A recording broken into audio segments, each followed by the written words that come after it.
all the religions as they are now, there is nothing sacred. Right? No, there's nothing sacred in itself in the words or the buildings or the so on. But in a sense, all these religions are supposed to point beyond themselves. Yes. Why? And to help me to go beyond all this, I must start with my being free from my agony, understand my relationship with people. If there is confusion here, in my heart, in my mind, what's the good of the other? I'm not materialistic.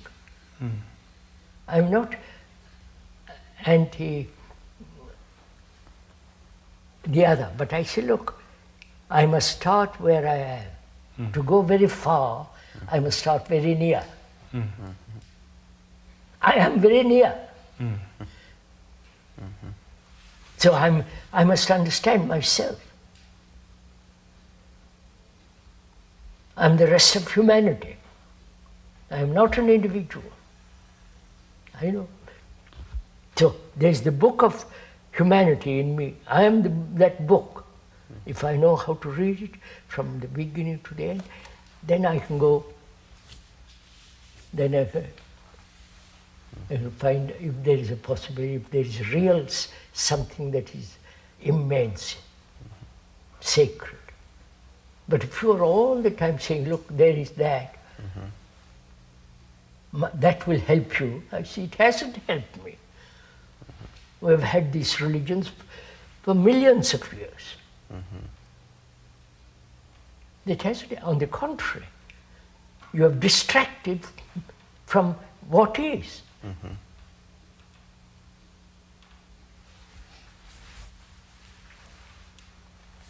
So, if I want to find out if there is anything sacred, I must start very near. The very near is me.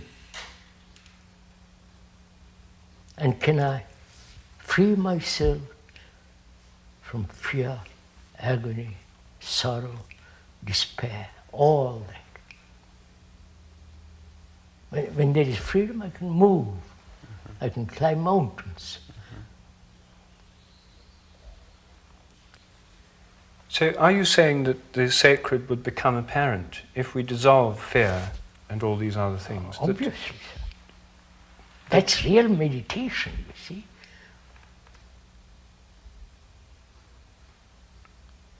Through attention to what is really happening in us. Yeah, that's it.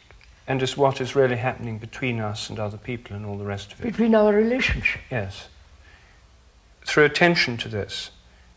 Attention, and we've discussed too with Dr. Bohm some time ago, having an insight into the whole movement of the self.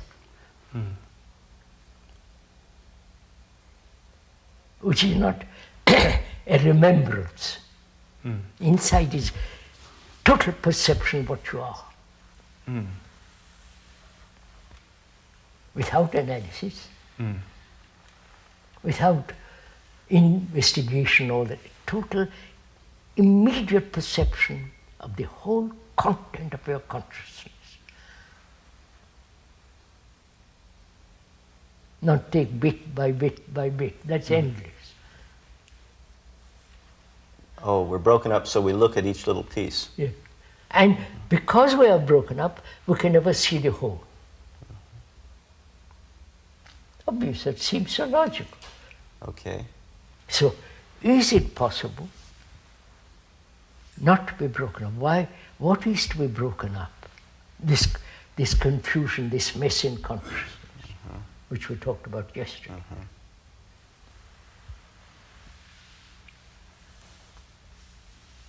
You see, nobody wants to go so deeply into all this, right, sir? First of all, one hasn't the time. One is committed to one's job, to one's profession, to one's science, to one's whatever one is doing. And you say, please, this is too difficult or too abstract, not practical. That's the word they all use. As though all this, what you are doing, all is terribly practical. Yeah. Armaments, is it practical? Tribalism is, oh, well, you know all about it. So, sir, let's move from there. Is silence of the mind a state of attention?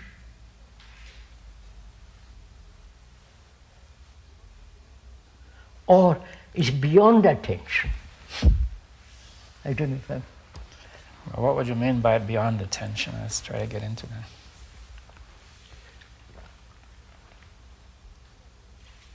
Is inattention is there? Is attention act of will? I will attain. No, we've said that's concentration. Yeah. So I'm asking you, is there, where there is attention, is there any kind of effort?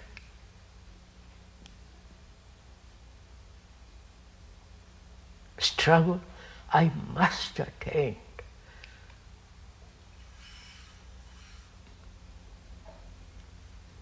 No. What is attention? Let's go into a little bit.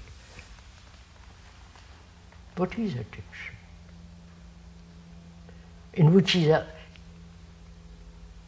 the word diligent is implied in attention, to be diligent, not negligent. What does diligent mean? Careful. You mean careful? Care, to be very precise. Diligent, what? The literal meaning is taking pains. Pain, that's right. Taking pain, which is to care, to have affection, to do everything correctly, orderly, not repetitive.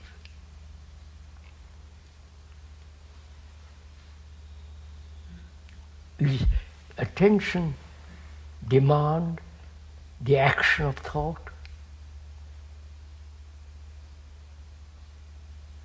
Well, it doesn't demand the action of analysis in the No, way you've explained it. certainly. And insofar as thought is analytical, it doesn't demand that. And it doesn't demand the action of will, insofar as will involves a separation, an attempt to, by one part of the mind, to force another part to do something else. And it doesn't imply any sense of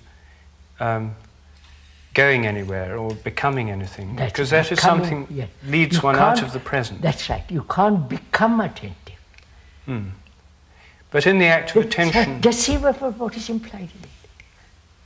You can't become attentive. That means in attention there is no time. Becoming implies time. yes, In attention there is no time. Therefore, there is not the result of thought. yes.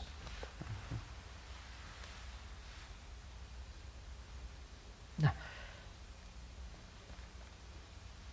is that attention silence of the mind, which is a healthy, sane mind, uncluttered, unattached, unanchored, free mind, which is the healthiest mind?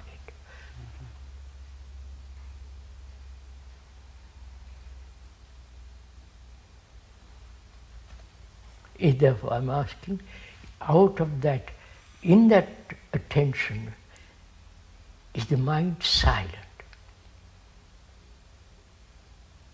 There is no movement of thought.